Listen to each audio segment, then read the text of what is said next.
because I think you need that to be a good writer. Is you need to understand the gap between what you're doing and what you want to do, so you know what you're reaching for. And if you can't even figure out what that gap is, then you're a little bit stuck, I think.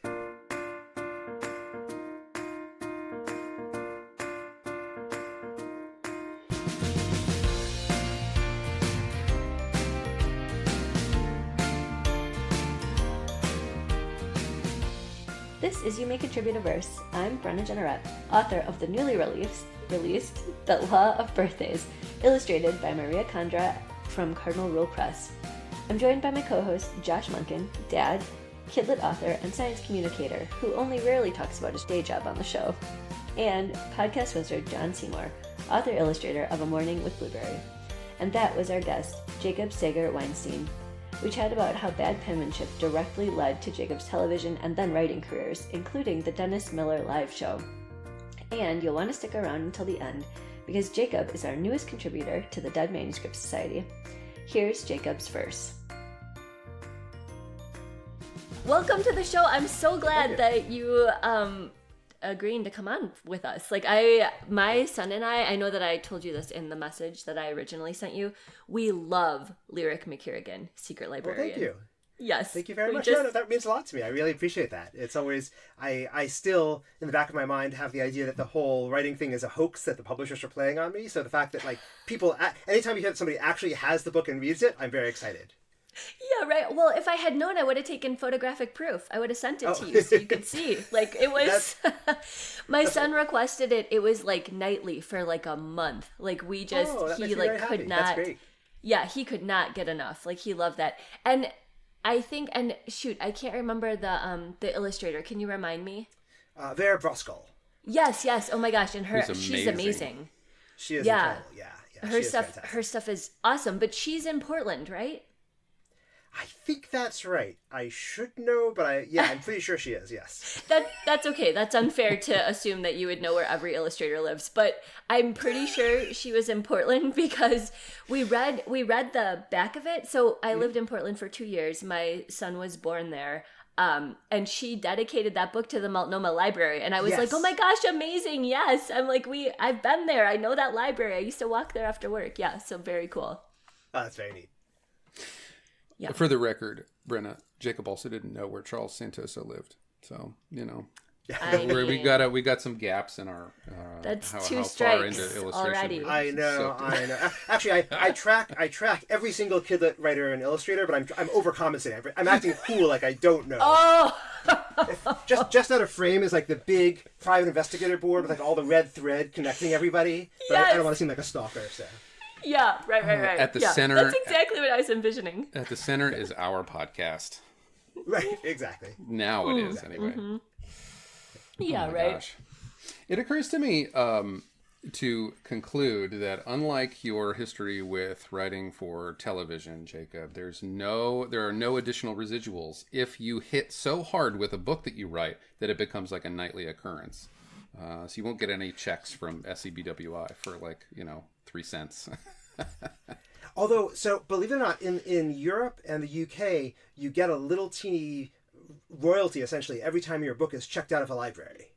They actually track that. Really? Yes. And it has to do with, I think, intellectual property law in a way that I don't understand, that in America they can't do that because there's, it has to do with like the moral rights of the author as represented in Europe. But yeah, so I do, every once in a while I get like a statement saying, your book has been checked out 20 times from libraries in Ireland. Here, buy a cup of coffee. Here you go. Hi, buddy.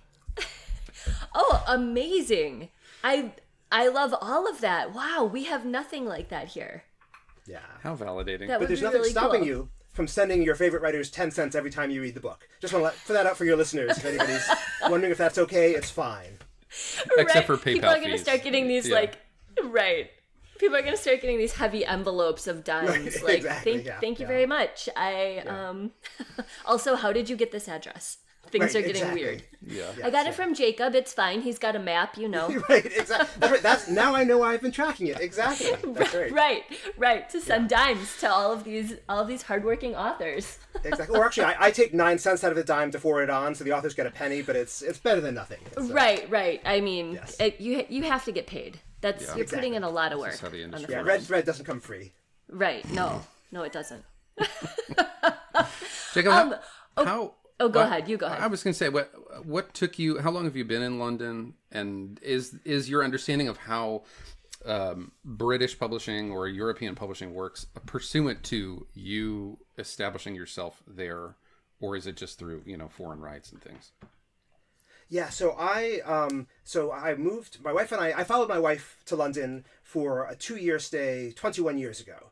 And we both sort of kept putting off coming back. She's also American, but just her work was here, or the best work opportunity. And we just kept putting off the return, and finally accepted that actually no, we're British at this point. And I've picked up, most of my books have been published in the U.S. and not in the U.K. I have a few books that came out in the U.K., but mostly in the U.S. So I've sort of picked up bits and pieces living here, but my focus is still in the U.S. Mostly. Okay. And even the books that I saw. I was just going to say, and you started, like Josh had mentioned, in TV, for TV writing. I've started off and sort of left so many different industries, it's hard to know which I started in. My very first job out of college was with a magazine in Washington, D.C. But then I moved to, Washingtonian magazine, and then I moved to L.A. pretty soon after a year after graduation, and then was in TV for a while there, or trying to be in TV. Yeah. Oh, cool. Well, I mean, you wrote for who was it? It was for Dennis Miller. Yeah, Dennis Miller Live. Yeah. Yes. That's right. And I started off as a lot of writers do. I started off as an assistant, and that was sort of my foot in the door, and then eventually got moved to being a staff writer there for a few years. I mean, okay, so that just sounds like such a fun job. So did you study writing in college? Like, has that always been your thing, and then you sort of broke in that way, or did you like sort of learn on the job like a lot of writers tend to do, and then that's how? I'm so interested. Oh yeah, and the answer is sort of all of the above. So I've wanted to be a writer for a long time, and in college I majored in English with essentially a minor in creative writing, and I think the English major was useless. I feel that what, with all respect to what literary critics do, it's just very different from, like, it's the other end of writing. It's not the thing that generates it. It's what they do afterwards, and it's just not as useful to a writer. But the creative writing was really useful. But then the thing that got me my job in TV, my assistant job, was not a hoity-toity creative writing degree. It was that I was a fast typist. And and so your job, at least my job as a writer's assistant on this show, was I'd sit in the room with all the writers pitching jokes, really, rapid fire jokes, and I was the one who was like typing the things that they said up. And so the fact that I was a really fast typist is what got me in the door. Damn it! That's I missed so an funny. opportunity. Well, right? Yeah. If well, only that you would have know. been. It's never too late. That would have been like the 90s, right? So that makes sense. Like, people were sort of just like getting good at typing, or like, I mean, right? Like, it wasn't like absolutely. A thing where like, but it wasn't like a thing like now, like everybody is on the computer. Like, I can type, relatively quickly now. So like, yes, I can see how that would have been really helpful. Yes, and my superpower was my handwriting was so bad when I was a kid that my 6th grade teacher asked me to start typing my assignments. And so I had like a decade of typing. My handwriting is frozen at a 6th grade level, but I can type incredibly well. And so that was like the chain of events, starting with my bad handwriting in 6th grade, that led to my getting that foot in the door television gig. Your 6th grade teacher needs a dedication. Story. And we've got Yes, right. All the way to Lyric McKierrigan. I mean, this is, now we know where it came from. This is how you got... Exactly. So that's my advice to young writers, is have bad handwriting. Right. Yeah. Perfect. This is great. Yeah, you'll land where you want to be, as long as you write poorly. Acknowledging also the fact that you wrote for Dennis Miller, the fast typing thing and his esoteric references in his jokes and things, I mean, must have been a special kind of challenge. Yes, and I mean, I guess this is the other thing that was helpful, was that because I've always loved reading, I have read a whole bunch of weird, obscure stuff, and so I can't claim I got all his references, but I probably get more of his references than like your average kid fresh out of college would have gotten. And I think that helped also, that if you're typing things, you sort of know enough about the reference to know what the joke part is and how to spell it and to capture those things. Totally. And like where to pause correctly, because otherwise, stuff just runs together. Yeah, that's a good point. Yeah. Absolutely. We're also not always graced with guests who have Wikipedia pages of their own. that allow us to do easy research. I have to acknowledge, and then as a context of talking about your history as a writer, I have to acknowledge that your brother and I share a first name, obviously. Yes, one of my favorite names. I approve. Yeah. And also, he is one of the co-creators alongside Bill Oakley of one of my brothers and my favorite shows, Mission Hill. So I guess the question is not to do sort of like, starry-eyed mooning over your brother, but yes. But I wonder if like what the relationship was like between the two of you if you came up together in writing. So he went out when I was still in college. He was already, so before he created Mission Hill, he was working on The Simpsons originally as a staff writer, and then he and his partner Bill were the showrunners for what I totally objectively think is the greatest period in the history of the greatest show in history. So they were like that sort of year 7, year 8 of The Simpsons. But so he's 6 years older than I am. So by the time I was a senior in college, I think even a junior, he already had the Simpsons job. And so it made it seem a lot more attainable to move out to LA and get work. Because, with hindsight, he and Bill are literally two of the greatest comedy minds of their generation. Yeah. But at the time, he's my brother. Like, no one's ever impressed with their brother. If your loser brother can do this, then anybody can. It definitely helped with, like, I think you need a real level of overconfidence to even try to break into TV, and that definitely gave me an irrational level of confidence. It wasn't emulation, it was indignation.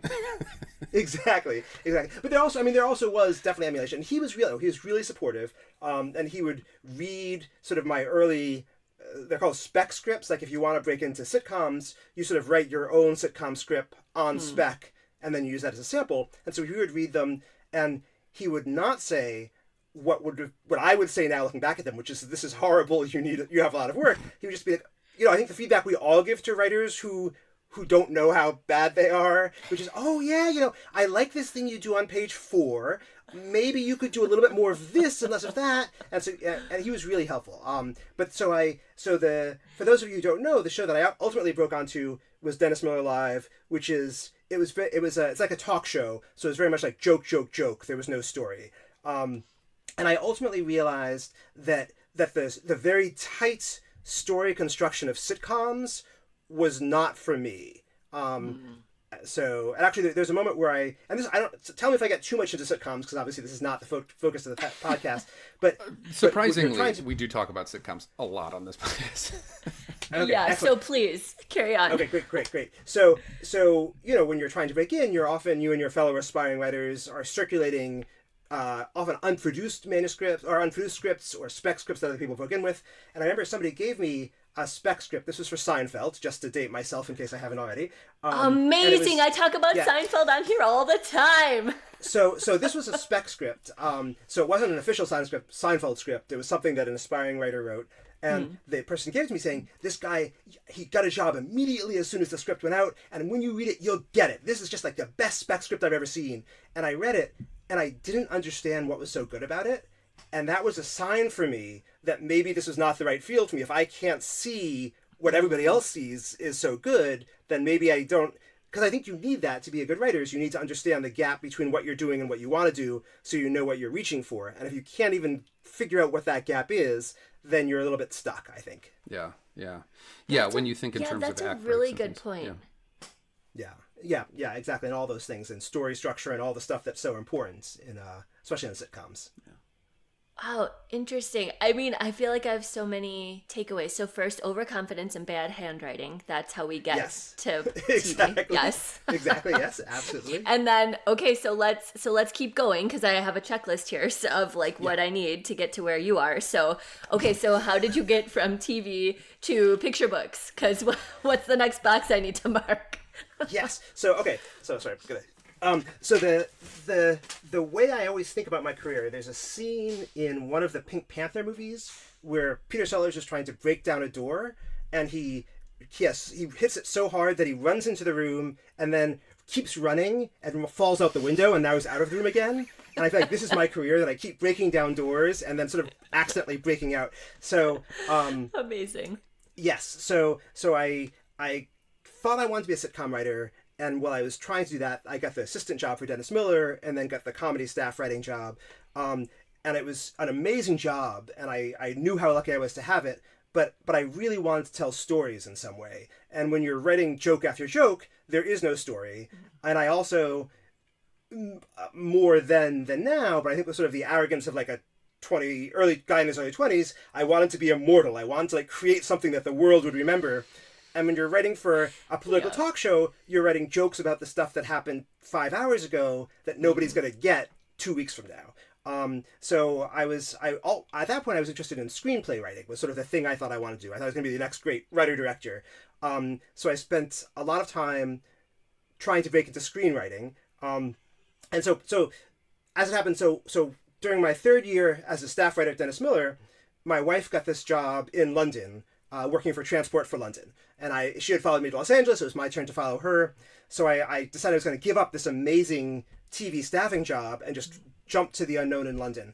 And about a week after I decided that, the show was canceled. And so I was and like when you looked around the table, everybody else had this shocked, horrified look. And I was like, yes, I made the right choice. Because I got like all the husband brownie points, but I didn't actually give anything up, right? But I thought I did. Right. Wow. So you didn't tell her for 6 more years that it was canceled. You said, I right, made a exactly. huge sacrifice. I'm missing out on a lot. Josh, she still doesn't know. She'll hear it when the podcast comes out. Yeah. This is like... on the Ansel K. Right. Yeah. But so I was interested in screenwriting, so I wrote, and I found that even though I didn't really know how to do that sort of very compressed storytelling of the sitcom, so the screenplays where I had more chance to stretch out, and it was maybe a little bit more visual because you had more opportunity for camera stuff. That spoke to me a little more. So I had a little bit of luck in that, and so they say, I think the phrase is intermittent reinforcements, where you don't get a reward every time you do something, but you get it sometimes. It's like what makes people gambling addicts, because you keep every once in a while you get that hit. And I felt like with screenwriting, that's what it was for me, where I would never quite fully broke in enough to get a screenwriting career, but I would get just enough interest or like make a little sale or whatever, just enough to keep me going. Yeah. Yeah. You have something. And I think any writer can relate to that. I was going to say, sure. I see a lot of parallels with my own writing career, and also training our corgi. Oddly, yeah. Exactly. I'm beginning to see a lot of parallels. It absolutely is. It's very Pavlovian. It really is. Yeah. I didn't think that there would be a red thread between corgis and screenplay writing on this. Well, exactly, Josh, you thought wrong. That's the third box. It doesn't pay to prepare. Start marking them down. Yeah, exactly. That's right. In fact, at the center of this thing is corgis. Your corgi, Brenna, is actually the secret mastermind behind everything. This is where you discover that. And she's such an idiot. I would 100%. Yeah, that is exactly how it should go. Yeah, of course it is. Of course Franks is at the middle of all this. Okay, so back to you. Back to you. Back to you. So no, I got us distracted too. But I got to the point where it seemed pretty clear to me that the screenplay career wasn't going to happen in the way I wanted to. At around the same time, my daughter was born.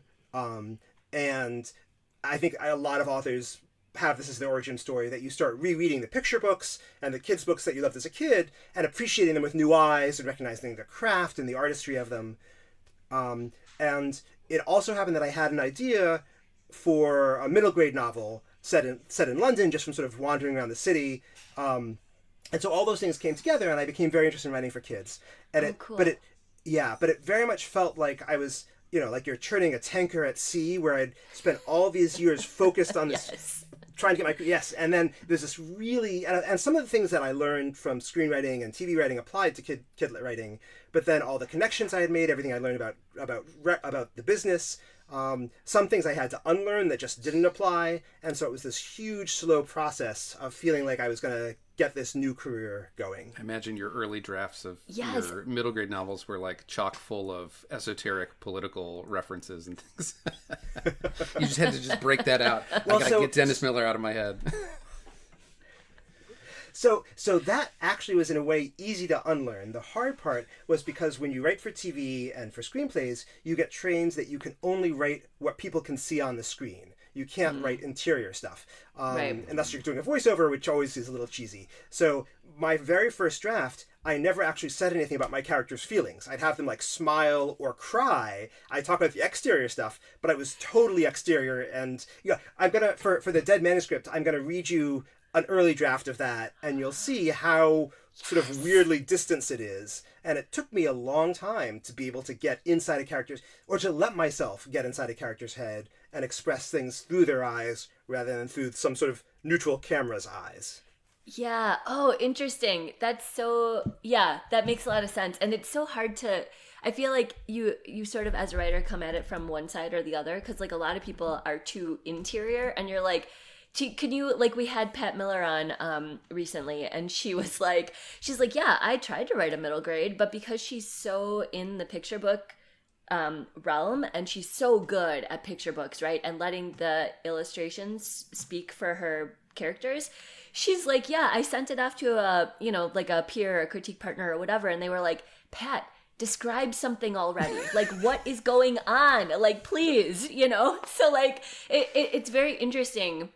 Like, depending on what you're trying to write and what you're trying to get across, you have to be really aware of how much interior, how much exterior, how they play together, especially in picture books. Like, that's like, I don't know, that I feel like is the hardest, most complicated, because you have to leave room for that illustrator if you're an author only, so like that's just an author illustrator too, I suppose. You just have to make those play together. So absolutely. And in a sense, that was an area where the screenwriting and the TV writing did help, in that, especially screenwriting, you're writing and you're leaving room for the actor to put in their own emotions, you're leaving room for the director, you're leaving room for things to be told in a visual way. And so that came actually fairly easily to me. And to this day is something I feel like I look back and I'm like, okay, actually, I got something out of all those years I spent breaking into that room before I fell out the window. It's still useful.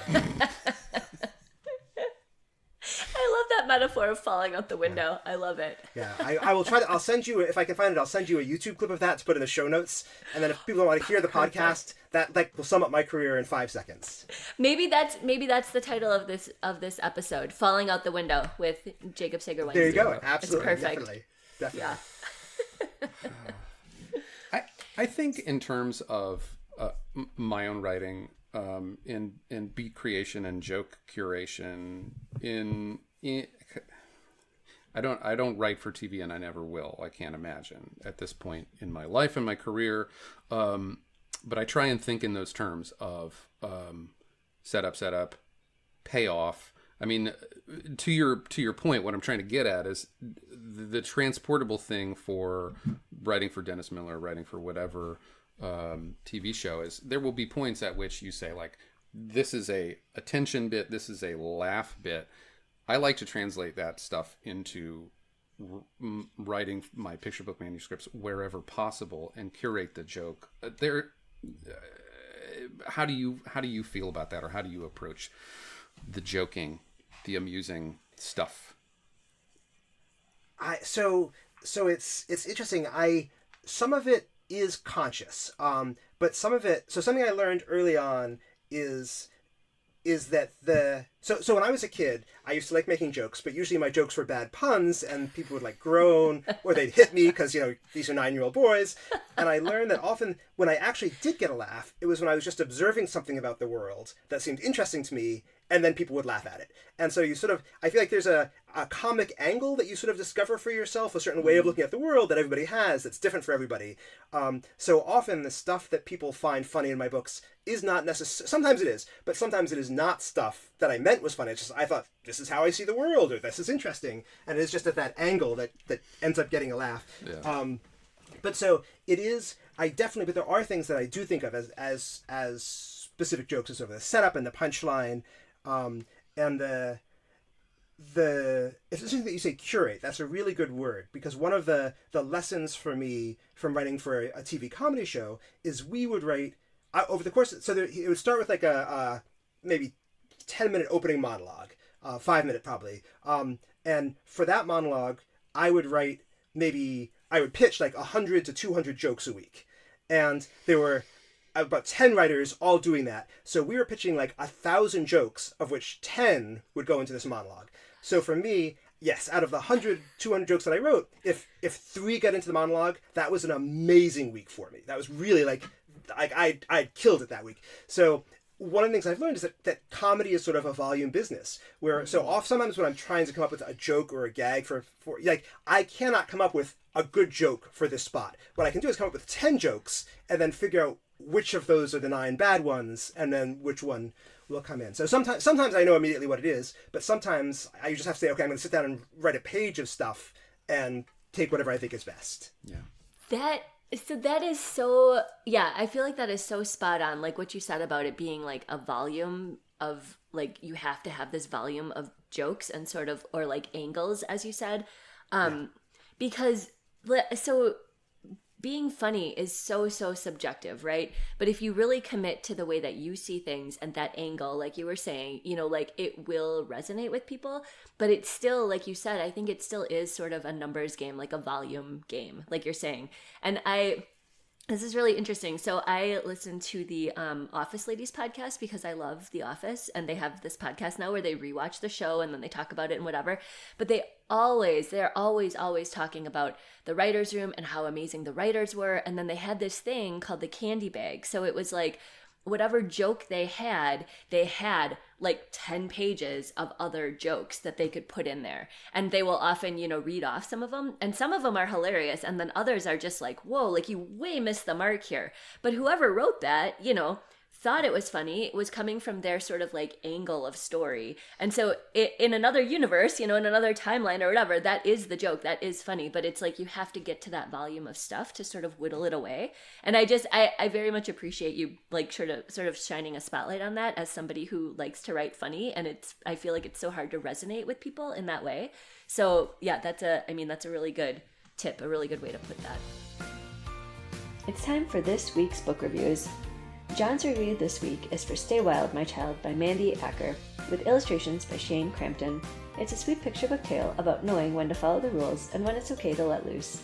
The story is simple yet powerful, showing kids it's alright to be wild sometimes, and sometimes it's actually the best part. The artwork is lively, adding fun to the lessons on freedom and boundaries, with a heartwarming ending. John gives this 10 painted fences out of 10. Josh's review for the week begins with an assertion that witches can be year-round, not at all limited to Halloween. Casey Lyall's A Spoonful of Frogs, illustrated super hilariously by Vera Brosgol of Leave Me Alone fame, is among the funniest picture books Josh has ever read. This book is a really great example of the ways in which illustrations and words can become way more than the sum of their parts. Not only is this book a high-concept exploration of a witch with a cooking show, but a large part of the book comprises permutations on the phrase, "Put the frogs in the spoon."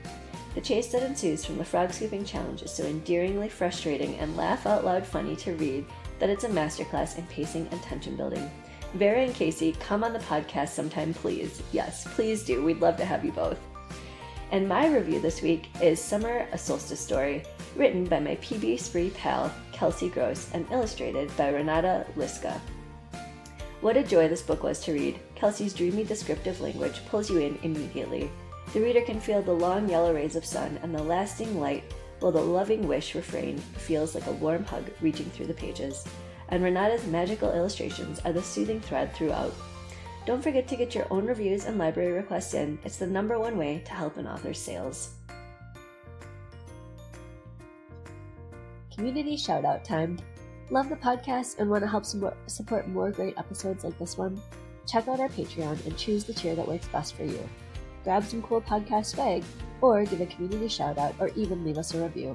Anything helps to spread the word. A big thank you to everyone out there listening. And now, back to our show. Thank you. Yeah, and the advantage of that kind of show is that because you're writing, you're in competition with all these funny people in a sense. They're all writing jokes too.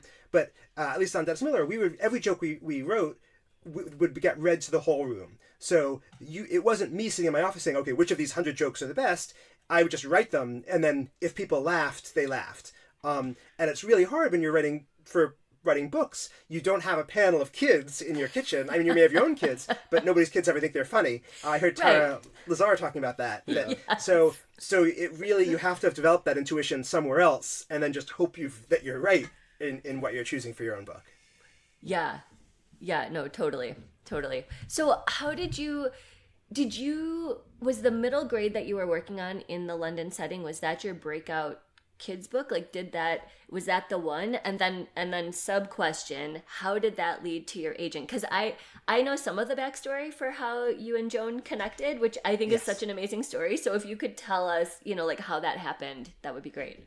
I'm happy to. So yeah, I think this is like your Joan Paquette season of the podcast, because Yeah, Tara really and Pat. But I will say so all jokes often have an element of truth, and I do think there's something, if there's an agent you're excited about, knowing the authors they represent and having a feel for, is there a voice that agent has, and how does your own stuff fit into it, can be like a really smart, useful thing to do. And not everybody's going to go as far as creating a podcast and spending years getting it going just to lure eventually that agent's clients in, but I'm playing the long game, Jacob. I really am. Like, we put in like a couple years worth, and then I was like, now I'm going to make my move. Now's the time. Like, let's line up the clients. Yeah, okay. Exactly. You and the Porgy are the two long-term plotters. Yes. Yeah. Yes, exactly. But okay, so to answer the question, I was sort of working simultaneously on my middle grade novel, which eventually became Hyacinth and the Secrets Beneath, which was my debut middle grade. Yes. And I was also working on picture books at the same time. And through the SCBWI, I ended up getting a picture book critique group and was sort of working on that craft. And I want to sort of think about the chain of events. So the chain of events was at an SCBWI conference. I showed, and I should say I'd been sending out stuff and getting a lot of rejections, both to sort of occasionally editors, if I could do that, like through an SCBWI contact, and to agents. And so years of rejections. But so at an SCBWI conference, I signed up for one of the in-person face-to-face critiques with an editor, which was Andrea Davis Pinkney of Scholastic. And so she read one of my, I can't remember which manuscript it was, one of my picture book manuscripts, and liked it, and said, okay, I don't want to publish this, but I'd love to have you submit more stuff, but it needs to be through an agent. And I'd had other agents through, like, for screenplays, or for, I'd published some grown-up humor books along the way, which I've sort of skipped over, and which is another room that I crashed into and fell out of. But I didn't have an agent for children's books. And so this was sort of a good chance, I thought, to query an agent who was officially closed to queries. So Smart. I didn't query Joan directly, but the Erin Murphy Literary Agency had been like one of my absolute top choices for an agency, but they were closed to queries. So I sent them almost a query saying, can I query you? Saying, look, here's the situation. I have this editor who's interested. She wants me to go through an agent. I don't have a children's book agent. Would you look at my stuff? And so Joan was the one who wrote back saying, sure, I will take a look at your stuff. So I sent her some picture book manuscripts, and she was positive about them and said, keep in touch with me, but she didn't like them enough to take me on. So then when I had what was then called City of Secret Rivers, my middle grade novel, when it was ready to send out, I sent that to her. And she gave me a fairly detailed R&R. So, one of the things she pointed out was, well, this is a children's book, but I noticed that the kids don't actually drive the action. It's just all the grown-ups doing it, and the kids are along for the way. And I was like, oh, yeah, I guess in a kid's book, the kids should drive the action. Like, good point. Okay. Yeah. I see you, John. Yeah, crazy, but I think I see where you're coming from. You know what you're doing, all right. Yeah, exactly. And by the way, this is after, as you'll see in the Dead Manuscript Society, I had already totally changed the voice of the story. So I had done a major revision already. But so I went back to the drawing board and revised it fairly heavily, and then came back to her. And then at that point, she offered me representation. So it's a very long answer to a simple question, but I think often with these things, it's not a simple path. It's not just you call up and they say, okay. Totally. And I think especially for an agency like Erin Murphy Lit, who is just, they're straight up just closed unless you are referred or you see them at a conference or something. I think that was really smart to be like, hey, I have this opportunity and I know you're closed. Yes. Like, I recognize that, but would you please look at this? Like, that's because it's important to respect, the boundaries and the guidelines that they set up, but also, things are, you need to sort of like find those holes and those places to fit in, because I feel like this business is just so hard. So like, you know, take your shot when you have it, but be mindful of, you know, what you're asking and how you're asking it, because of course, you know, you want to be like sort of respectful of, you know, what they're doing. But anyways, yeah, I love that story. I think that's great because yeah, Josh and I often talk about like, well, you know, just like take your shot, like go for it. That's kind of how this podcast was born. Like we sort of just went for it and we continued to just go for it. Like we had, you know, Adam Rex on and Betsy Bird and like sort of these big names and Amy Dykman because we just kind of go for it. And we try to be really sweet about it. Like, hey, please, could you come on our podcast? Like, I know you don't know who we are, and people are so gracious. But I think it's in part because, you know, we try to be respectful of who they are and, you know, asking them to do this thing. Anyways, so yeah, I love that story. You know, I just want to fill in the gaps or just track back. So the interest that you had gotten from the Andrea Pinckney at Scholastic was not for Secrets Beneath, or what became Secrets Beneath. That's right. It was, and I don't remember. It was for one of the picture book manuscripts. Yeah. I think it may be for a picture book manuscript that I still haven't sold. But yeah, so it's for picture books. Yeah. Okay. It's interesting how that came Interesting. around. Yeah. Mm-hmm. Yeah, and I to this day have never sold anything to her, so she sort of inadvertently opened the door for me, but I haven't. Totally. Thanks for getting me started. Yeah. Buy something. Yeah. Someday. Right? Buy or get out.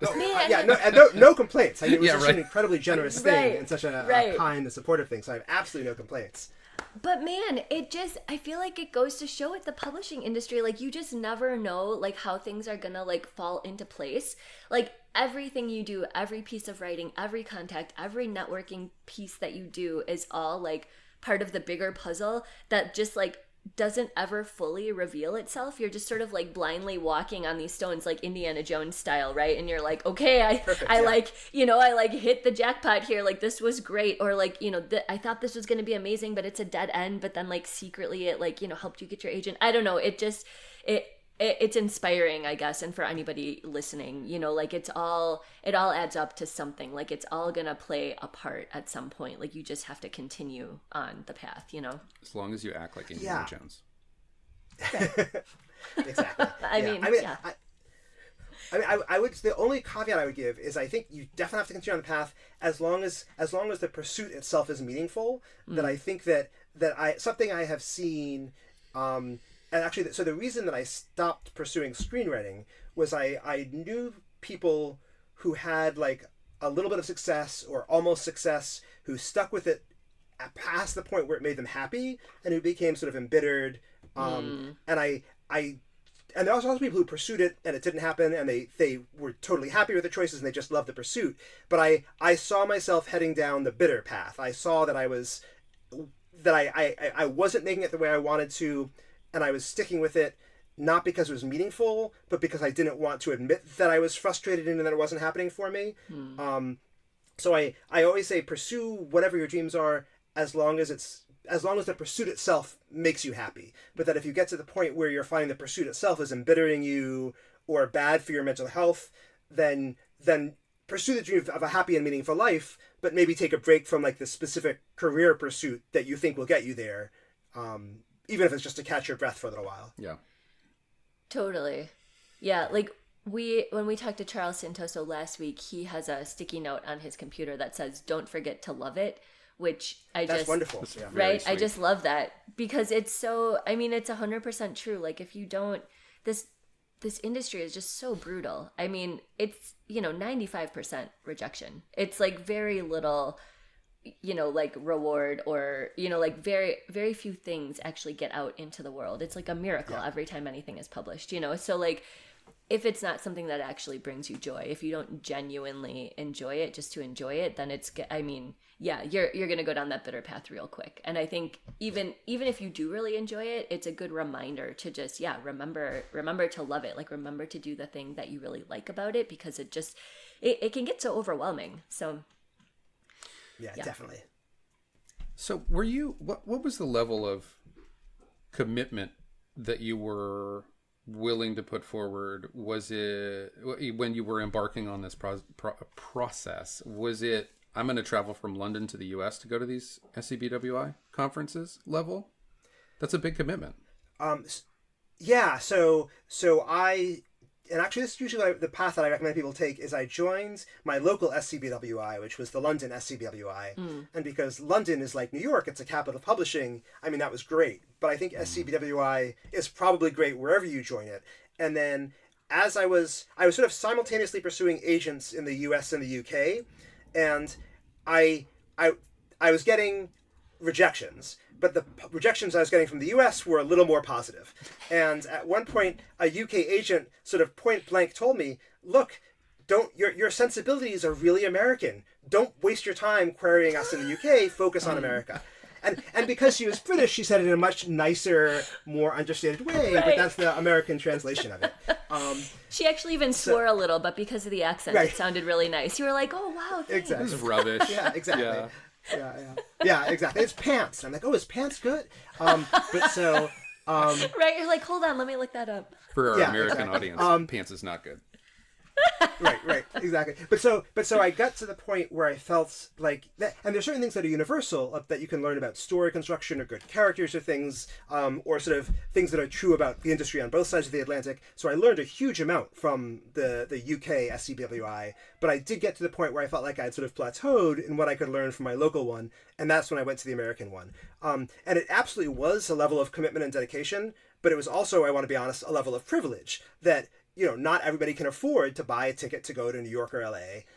So I feel like I always want to, and I know some of your guests talked about this, that my wife was the primary breadwinner for the family, and still is, because writers do not earn a steady living. And so I want to be careful. I want to be inspirational and tell people, you work hard, but I don't want to present myself as the result of pure discipline and genius, and I want to recognize that there is a lot of privilege and good luck that went into this. Yeah, Jacob Sigler. Yeah, totally. Pure discipline and genius. Episode title. Yes, exactly. Yes, that's the episode title. Definitely, exactly. Not running out the window. Right. Exactly. Yeah. Okay, so it feels like up until like most of your career was sort of focused on writing like funny, humorous stuff.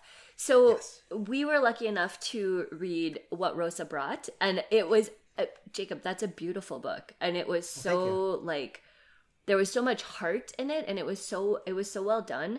How did you?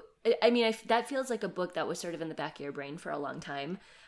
So when did you write that, and how did you make that choice, and like that process? Can you tell us about that background?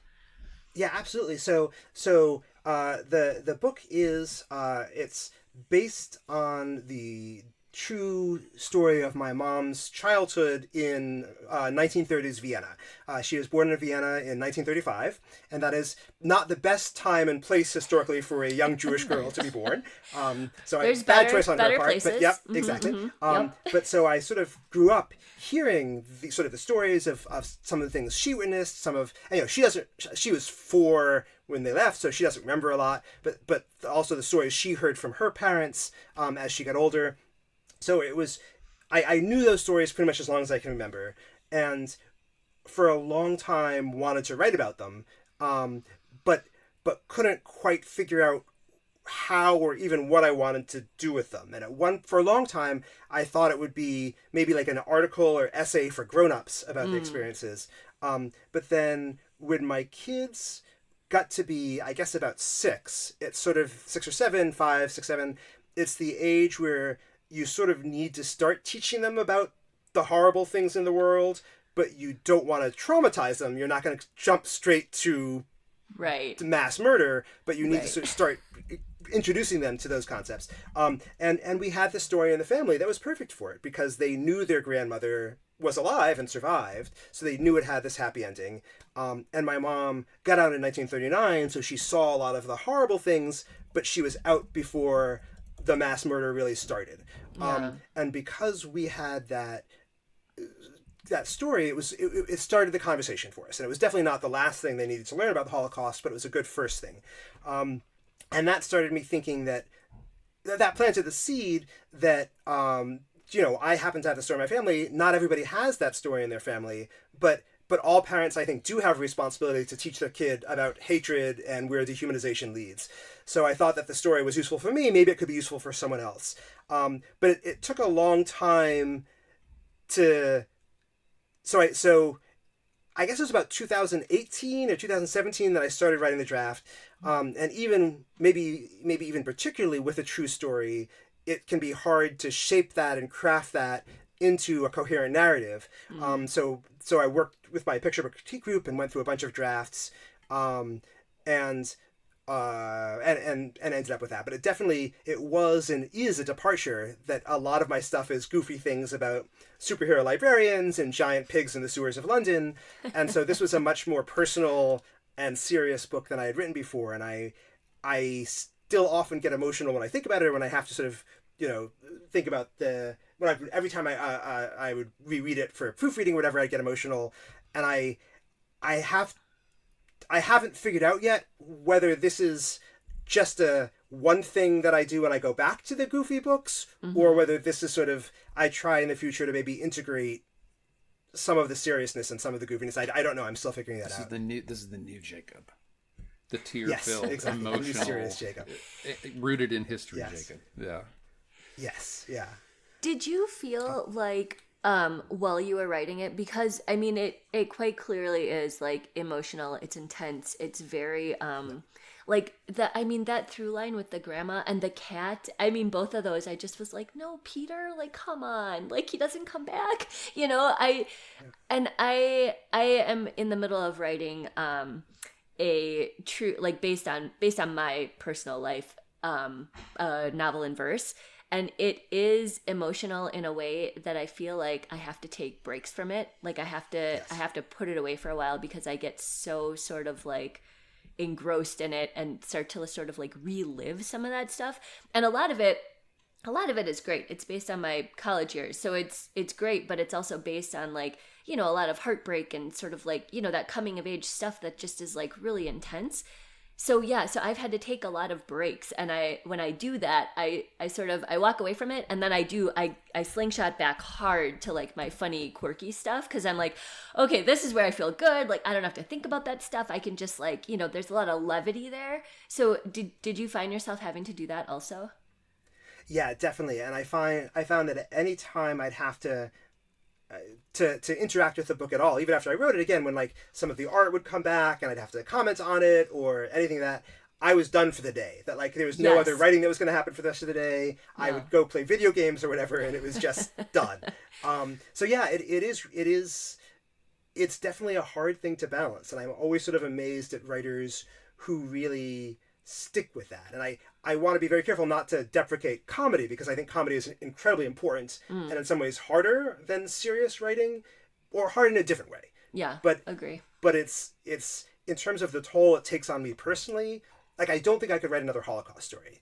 And I don't think I could write a Holocaust, even middle grade, because the advantage of a picture book is that because it is this very concentrated form, you deal with it for this really intense burst, but then you can put it aside and come back to it. Whereas for me, at least a novel, you're really immersing yourself hour after hour, day after day. Yeah, right. And if you walk away from a middle grade, like I find anyways, like I lose that thread a little bit. So it takes me, a full like hour to sort of acclimate and figure out where I am and like get the voice and be like, oh yeah, right. This is revisions or whatever. And then my son comes in, or the corgi, loses her mind, and it's all over. And I'm like, shoot, well, I'm back at where I started. So like, yeah. So exactly. I get what you're saying. You have to reorient yourself to your trauma every time. Yeah. Yeah, right, essentially. So just like one more thing on that, because so you and I traded emails a little bit, just talking about Joan and what her sensibilities are, and you had said, this was really interesting to me, because you were like, if I read something, I could immediately be like, oh yeah, that's a Joan book, which I found really interesting, because you recognize her her likes and dislikes so much. So, I mean, she obviously liked this book, and you guys sold the book, and it's going to be published. So what was her reaction, I guess, when you showed her this manuscript? Yeah, she was really positive about it. And I think, she's read all my other stuff, so she knows that it's a departure from me. Right. But she's really good in that she's never tried to pigeonhole me. And I don't think she's ever tried to pigeonhole any of her writers that I know of. and clearly, I think when you read it, it is very clearly a book that I'm passionate about. And so I think even if she hadn't liked it, she would have known that this was a meaningful book for me. But she really responded to it as well. Actually, interestingly, she's, as I know you've mentioned on the podcast before, she is also a terrific author herself. Yes. And she has also written like a lot of very fun, lighthearted books. But one of her most recent picture books is, I'm going to mangle the title, I think it's All from a Walnut, which is also a much more heartfelt and moving story than some of the funny stuff she's written before. So I think she's, because she's a fellow author as well as being my agent, I think she gets that you bring your whole self to your writing, and you may channel one particular aspect of yourself into most of your writing, but you're still that whole person, and that's going to come out in the things you write in other ways. Yeah, totally. And not to sort of say that like she's a sort of like one note agent. Because when I saw her speak for the Funny Women's Confab through the Writing Barn, I saw her speak last year. The thing about her that resonated with me is that she said something about like, I like my authors, like I like to push my authors to the quirky side of weird. And I was like, oh my gosh, like she would be amazing, right? So that's sort of like what I remember about her. And yeah, again, not to say, because I mean, like Patsy Miller, like her stuff is often, more like sort of heartfelt and serious. Like she, she doesn't, I don't think of her as at the top of my list for someone who writes like quirky, funny, whatever. I mean, of course she can, but that's not her voice.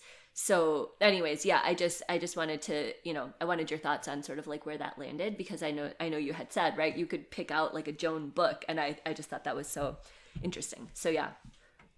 Yeah, and definitely, I mean, I will say, I don't know if this had been the book that I subbed to her, when I was querying her, she might, I don't know if she would have taken me on. She might very well have said, this is a beautiful book, but I'm not the right agent. I don't know, because the stuff I submitted to her was sort of like a very lighthearted middle grade fantasy and 3 fairly lighthearted picture books. Oh, I do think that something that she and I think the other Erin Murphy agents have in common is there is a definite interest in social justice and representing minority voices. So I think it maybe comes in from that angle. But again, it's hard. It's most of the stuff she has sold for me has been the lighter stuff. Yeah. Was there what was the selling process for this manuscript like? Quickly. So we sent it out to a couple of editors, including some I'd worked with before, and we got a couple of reactions. So some editors felt totally reasonably that they had sort of seen enough Holocaust books and that they wanted some books that would focus on Jewish joy. Well, but I get that I think there is a tendency often for the Jewish experience is not just the Holocaust. Right. And I think there was a long period where, there's a period where nobody wanted to talk about the Holocaust. And then I think there's a period where there's sort of this burst forward, and it was, people want to talk about it a lot. And I hope we've now entered a period where it's integrated more, so it's an aspect of the Jewish experience that needs to be discussed, but it's not the only aspect. So I think some of the publishers we encountered felt that they wanted, it was time that they were going to focus on some of the more joyful or daily life or contemporary aspects of the Jewish experience, which was totally fair. But then Ben Rosenthal at Catherine Teigen Books read it and really responded to it. And by the way, even talking about sort of shaping, these a personal or historical book, there was a crucial sequence that wasn't in the version that he acquired. So there's a moment where Rosa walks around her apartment and thinks about what she would bring with her if the family left. And that is really, now I look at that and that feels like a really crucial emotional beat, because the theme of the story is sort of, what do you take with you when everything has been stripped away? But that was not in my original draft. And so I think part of the thing that a good editor can do is to say, this manuscript is almost there, but it's missing something, but I think I know what it is. And so I think that maybe another reason that some other editors didn't say yes was that it was missing that crucial beat.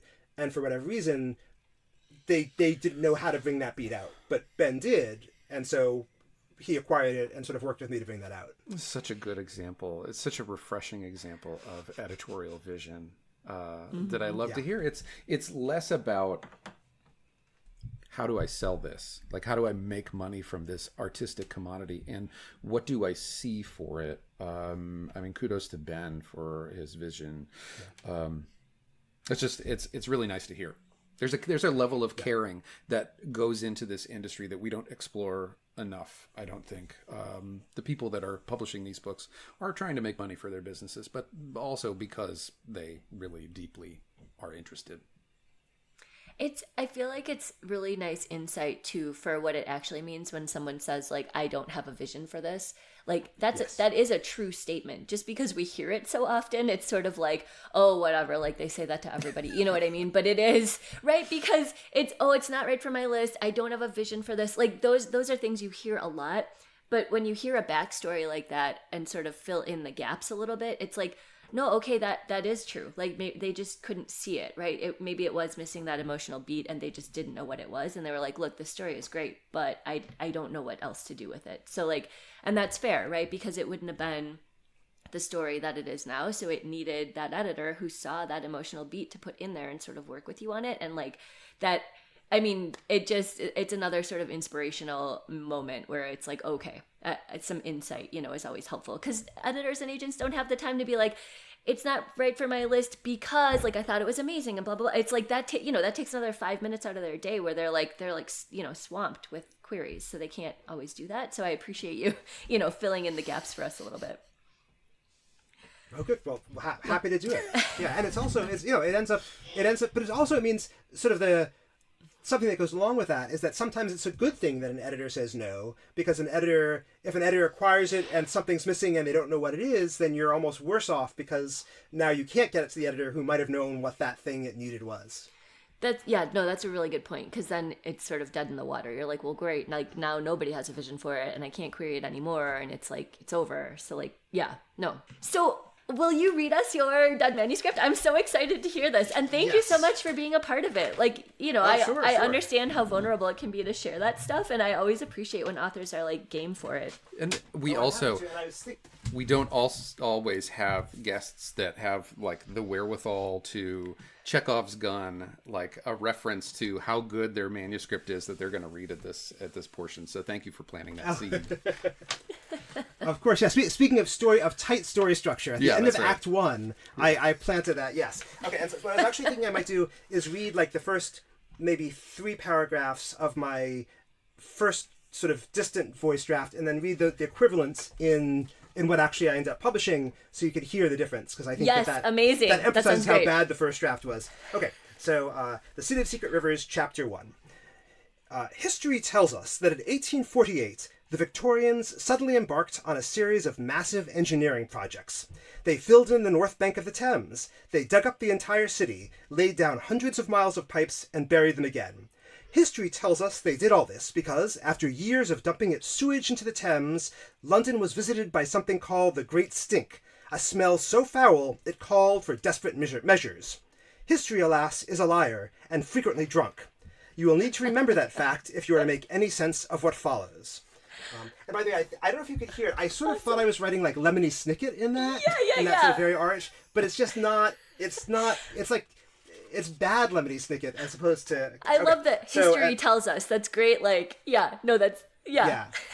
Like a book report. Sorry? It's like a book report. Yeah, like a book report. It very much is, absolutely. So, okay. And so just to explain how I got from that to the finished version, is I sent that book to I had some young cousins who were about 11 or 12, and I sent it to their mom and asked her to get their feedback, and a few months passed, and I asked her what they thought, and she said, oh, they read a few pages and then they stopped. Should I make them read the whole thing? And I was like, yes, please. No, that's... Yes, yeah, right. Exactly. You're like, okay, I got my feedback. Thank you very much. Like, please don't say anything else. I got it. Exactly, yes. Either drop it or force thousands of children to go out and buy the book. But yeah. Right. So anyway, so that was when... So, okay. And I will also mention that I knew it wasn't working, but I couldn't put my finger on what it was. And I showed it to a friend of mine who's Miriam Halami, who's also a children's book author, and she suggested that I rewrite the book from third person into first. And obviously there's a lot of third person books that are really intimate and evocative, but I think she correctly saw that for me, I would have to put into the first in order to really get into the head of the character. So, okay, so here's the published version of that opening.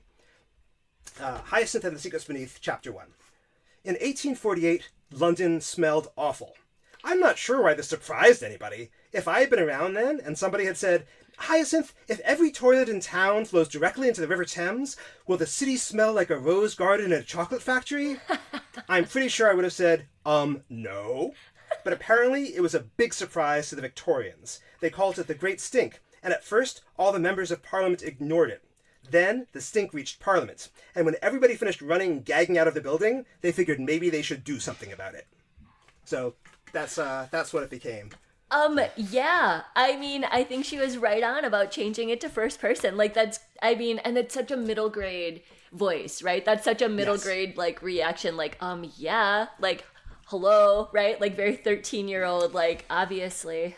And you did fit in some incisive commentary around the way that politicians approach, dealing with their constituencies.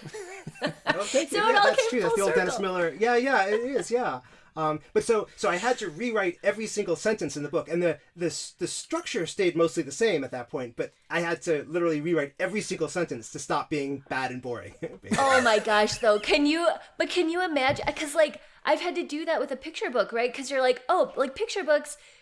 They are easy in some sense because they're short, right? So it's like, okay, I have to do a whole revision on voice. Okay, fine. Like, it really sucks to go through, 500-600 words and rewrite it from first to third or third to first or second or whatever.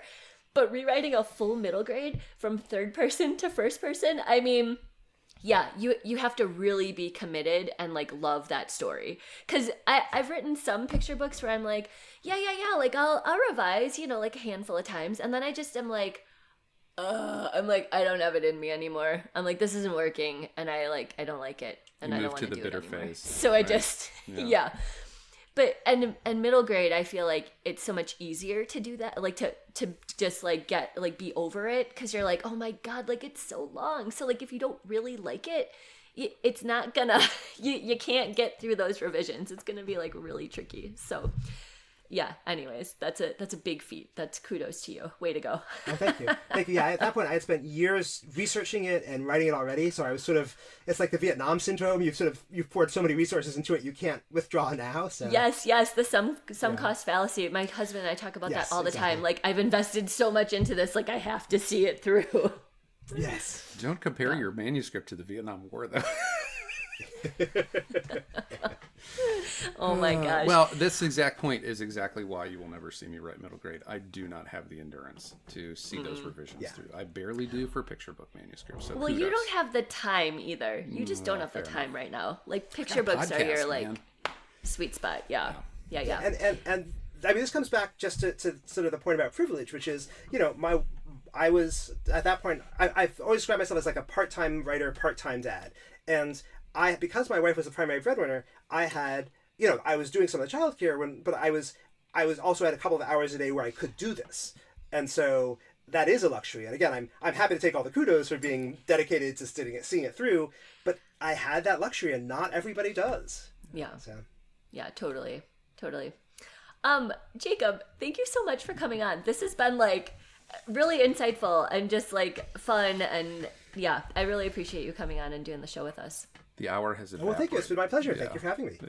Yes, I agree. Yeah, it went super fast. Yeah. Thanks for listening this week. Find all of our episodes and other associated links and information at linktree.com/verseshow. Or reach out to us on Bluesky, Instagram, or Threads. Thanks again, and we'll see you next verse. Bye.